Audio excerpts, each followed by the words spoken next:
Magluluto tayo ng fish na lumpia. Hindi siya karne. So, fish siya. Nilagay ko na lahat ng mga ricado dyan. Tapos, ginrind ko siya. Ayan. Ayan siya. O, nag-grind na yan. Nagiling na po natin yan.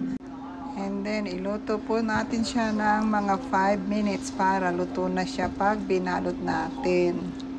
So, yan. Yung ating fish lumpia na giniling na may mga ricado na yan. Carrots, bell pepper, sibuyas, bawang, and then mga seasoning po. Ibabalot na po natin yung ating fish na lumpia. Ayan po, may egg, may wrapper, at ito na po siya. So, ibabalot na natin. We're now frying. There you have it. It's already cooked. Our fresh fish lumpia.